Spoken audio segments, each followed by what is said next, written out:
Eto na siya guys. O, puno. Hindi na namin kung kabukalan pa ni.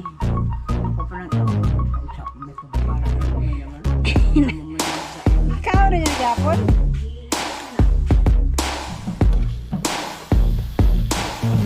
Ayan, pwede na to. Lapit na matulog. Matulog na yata itong iba. Ayan guys, meron tayong kamatis, sibuyas, tsaka bawang. At saka, what's up guys? Umalis sila Kabugoy. At pag-distribute ulit ng mga karneng hindi na i-distribute kahapon kasi nga masyado daw foggy, walang makita sa daan. Kaya balik sila ulit ngayon. Pero nagbilin at gustong magpaluto ng gabi. Ito yung ano ng gabi, yung sa pinaka dulo. Ano ba pinaka dulo? Udlot sa Bisaya. Masarap to guys, anuhin. Ipaksiw. Yung ano mo lang, iluto mo lang sa suka. Pero ito sa Bicol, nilalagyan nila to ng ano ng gata at saka taba ng baboy. Pero dito sa amin, ang ginagawa namin dito is ano lang, ipapaksiw lang. Lagyan ng maraming suka ang pagluto nito. Tatimayin natin kasi may style sila sa paghimay. Hindi itong ganito na ilalagay lang. May ginagawa pa sila dyan bago lutuin. Ayan, ito guys, itatali siya. Paano ba ito itali? Mga ganyan, no? Ganyan.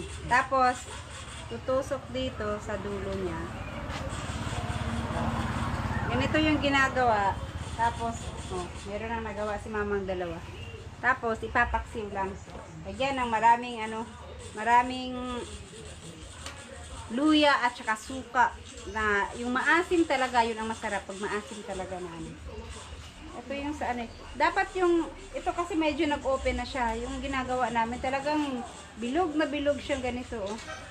Na ganito pa siya. Oh. Ganito yung ginagawa namin talaga. Itong iba nag-open na. Pwede pa itong nag-open naman? Pwede pa naman pala itong nag-open. Tapos ganyan na. Paano to hindi nahugasan? Di ba masabi nyo Makati pagka ano? No, tapos na hinugasan ko na kahapon. Hinugasan na pala to kahapon tapos pinatuyo. Kasi kahapon pa to. Kaya siguro yung iba nag-open na siya. Kasi kahapon pa yung ano.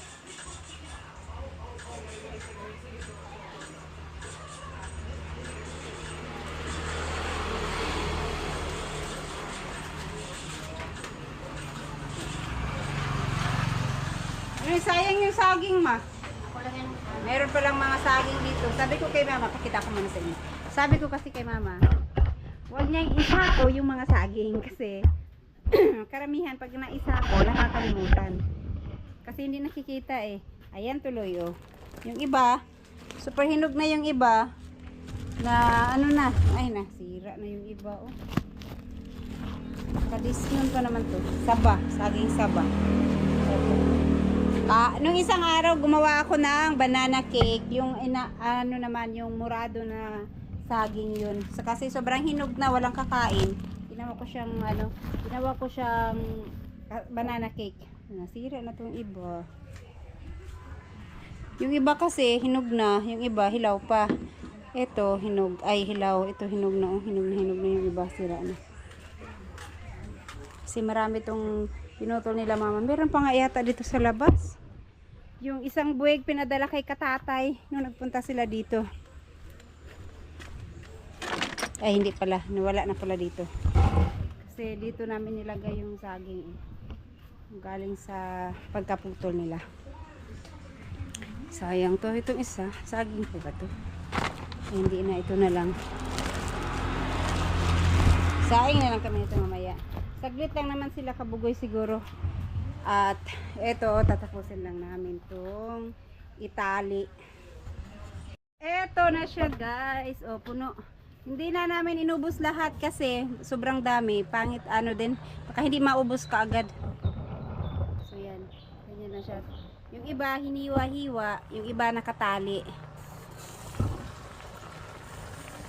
Asin at saka suka at saka ano. Luya. Tatlo bisa na. Pa natin. Ay, manghingi ako nung nung taba nila Nanay Suwird. Magluto ako mag-isa ako ng bagoong kasi merong bagoong dito na nabili namin nung Miyerkules. Hingi ako na ng yung pinatanggalan nila ng oil kahapon. Ihalo ko paggisa ng bagoong. Favorite ko ang bagoong basta nakagisa.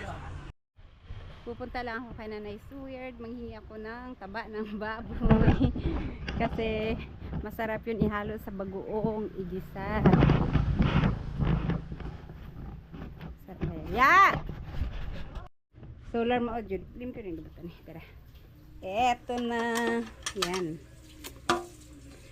Ito pila mong kilowatt hour. Pila yung kurente? Manghulam daw ko kutsara ya. Ay manguha kong bagoong taba ng baboy.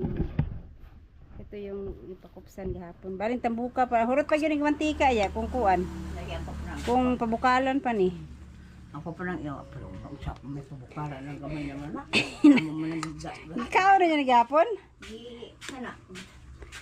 Kanang Luto ko. lamog sa kuan, Tama na yan. Okay, sobrang dami na. kalabasa. Oo. Kaya Pila ng kilowatt sa pandi eh. nagtaas ang kuryente karon. Dili ka naman pila day ang pandi sila day. 10 kilowatt ba diri? So Ba't pila na niya? Salamat ya. 150 Pila? 155 so igo na ba itong kuan? Sabi. Kasi totoo rin. Mag-isa ko ginamos. Aw, Dahil namin man na naitambok. Muwaga ni kuryente pod, nagtaas pod. ano na na? Oh, sa tangkal na mga 500 ron to, 900 na. Uy, ako ko nagitaas. Yan guys, sabi na tayo at nang makapagluto tayo ng bagoong. Masarap i-partner dun sa gabi. Ayan guys, meron na tayong kamatis, sibuyas, tsaka bawang, at tsaka dahon. Mas gusto ko kasi sa bagoong pag niluto. Hindi ako masyado sa bagoong pag hindi naluto.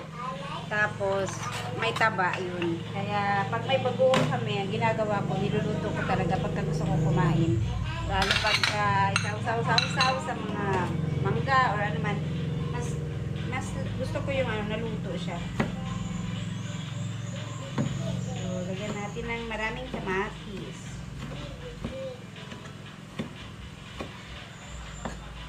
Eto, pagka gusto kong kumain ng bagoong, ako talaga nagluluto kasi ayaw ni Buyog magluto ng bagoong.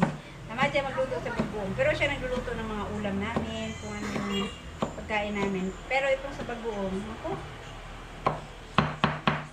siguro sa 100 beses na magpaluto ako, 1 beses kanyang magluto. Ayaw niya na magluto ng bagoong.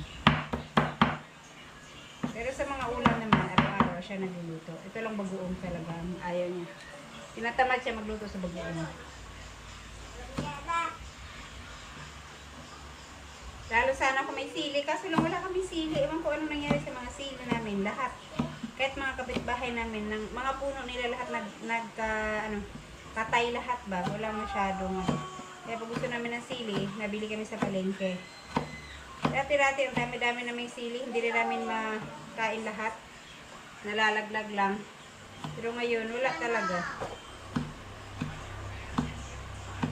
Hindi ako masyadong magaling hindi talaga magaling maghimay ng mga ganito.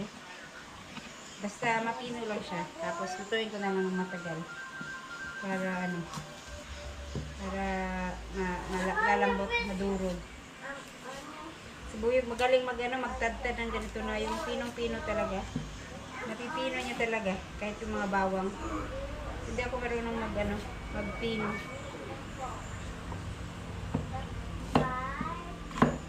So, gusto natin kumain ng bagoong, kaya magtsaga magluto ng bagoong.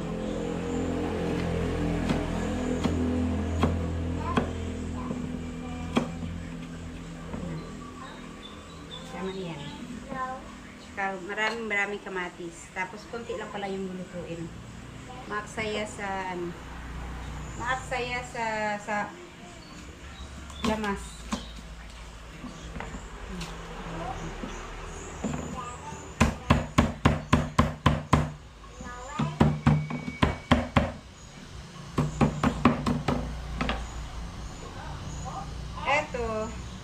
Kasi ako marunong magpino nito kaya inipisa ko lang siya. Isa lang tapos yun na yun. Ang gala ng balat. Buyog, magaling magpino niyan. Pinong-pino talaga siya. Ito. Hindi naman ako naglalagay nito kadalasan. Pero meron kasing kami ganito. May tira dyan. Masasayang lang din kung hindi gagamitin. Kaya luluto ko na lang.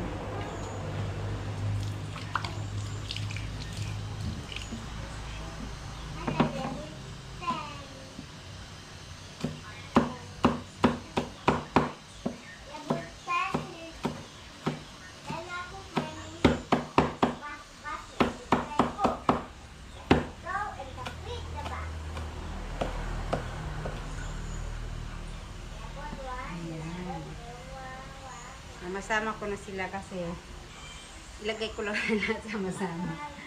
Tapos pakuluin ko lang ng pakuluin.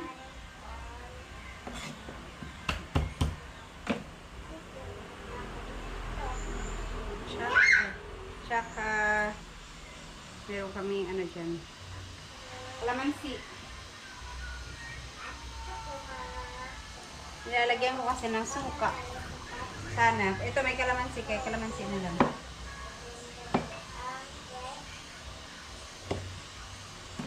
Mamaya ako na yung pisain.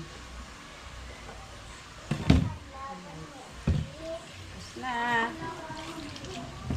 Sana muna yan. Baka mayroon pa akong maisipang hiwain.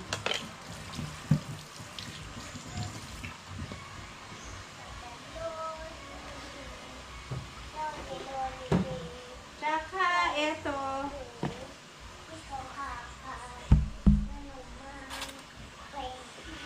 Bagoong na binili ni Buyog. Dapat ano to pangbenta na ano.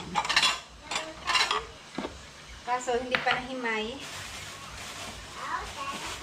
Nilagay ko muna dito baka mabutas, magkalat sa sahig.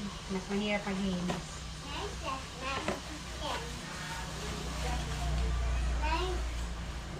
May bagoong. Ka? 9 plus 10 ka dyan. 9 plus 10 equals. Kasi si Buyog pag nagpakbet, dami na. Pag nagpakbet siya, gumagamit siya ng bagoong. Kaya lagi kami may bagoong sa bahay. Pakbet at saka dinengding. Oh, anong gusto ko may ice cream? Ito, ice cream. Sino yan last? So, ginagawa ko is may ready ko siya lahat pala. Sino yan?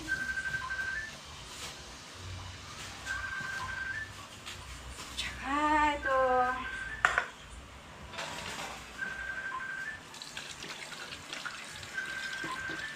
Alright. Tubaga ba? Tubaga? Tubaga na nagin ako. Hello? Okay, may tawag.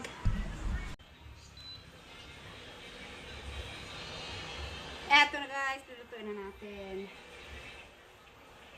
Ang mahirap lang dyan, kasi nagtatalsik. Wala na lang mantika kasi ang daming mantika nito oh. Halos puro mantika.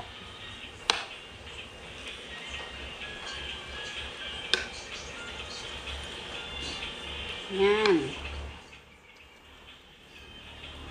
Dami pang mantika.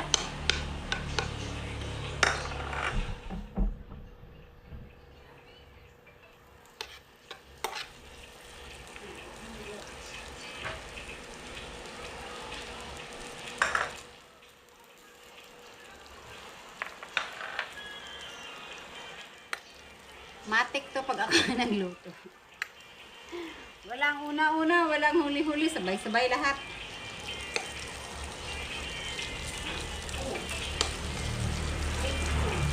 Ay, yung bawang pala kasi dapat mag-brown. Pero ewan ko kung mag-brown yan kasi may karne. Inuna ko na yung karne. Ito na lang gagamitin ko mantika niya. Ewan ko yung niluto ni mama kasi Nanguha muna siya ng kangkong at mag-adobo daw ng kangkong si Nanay Suweird. Kaya nanguha muna siya ng kangkong.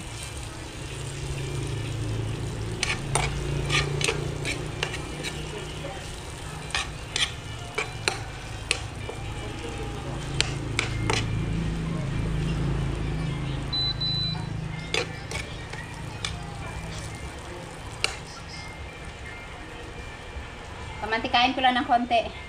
Kasi wala akong nilagay na mantika. Itong mantika na lang ng baboy.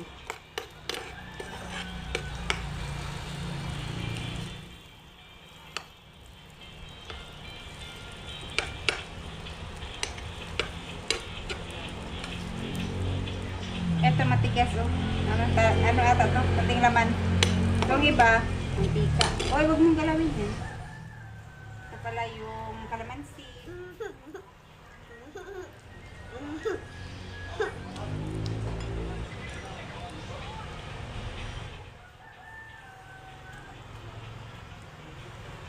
Kaya siya lagyan ng suka kasi may kalamansi naman.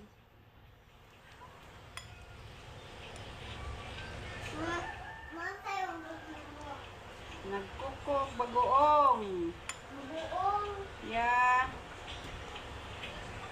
Ayan. Laglag pa.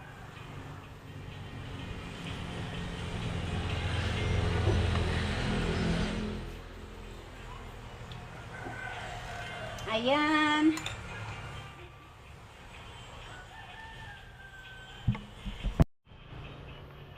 Ilagay ko na tong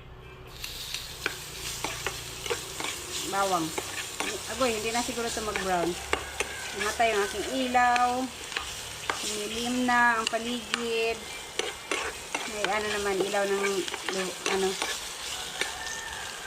kuryente. Saka, ayan, lagay ko na lahat.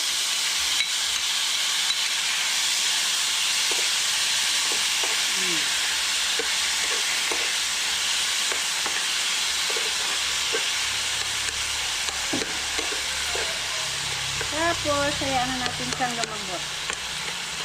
Kala mo expert. Bagoong lang pala.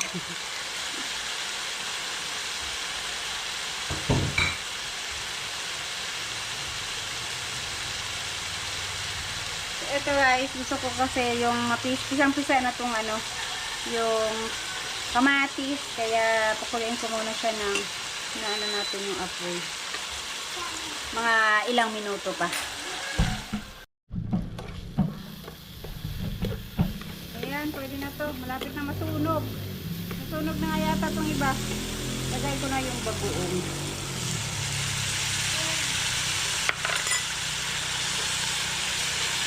Kulang sa mantika. Gusto ko sa ganito yung nagmamantika talaga siya. Yung nalubog sa mantika. Kunti lang yung mantika niya. Hindi lang, baka may mantika pa dito. Kunti lang. Wala naman. Kasi yung lubog siya sa mantika ang gusto ko sa bagoong.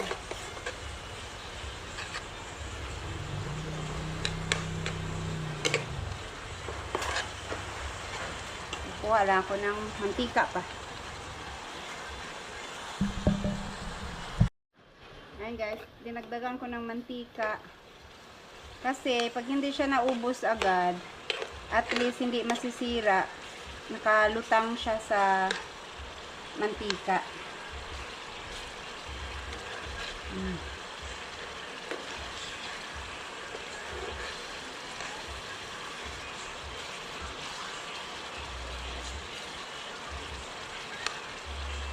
Yun, konti na lang. Wala lang sili. Mas masarap to pag may sili.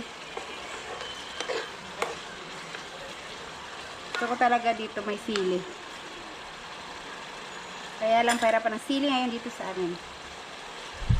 So, ayan, luto na. Kaso lang, mag-alas 12 na. Nakalimutan ko magsalang ng kanin.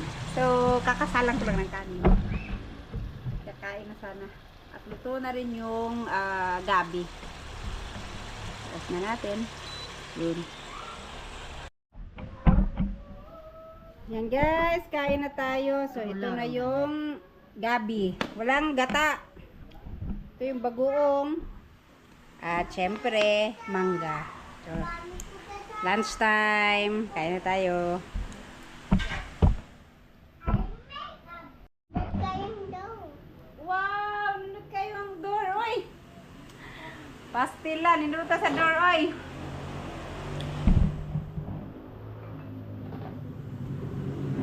Mangga muna, mangga! Wala pa naman. Ayaw click this. Okay. Dok, Ay, dugaya makuha. no problem mo. No problem mo. No problem mo. Asun pala ng mangga. Problem mo.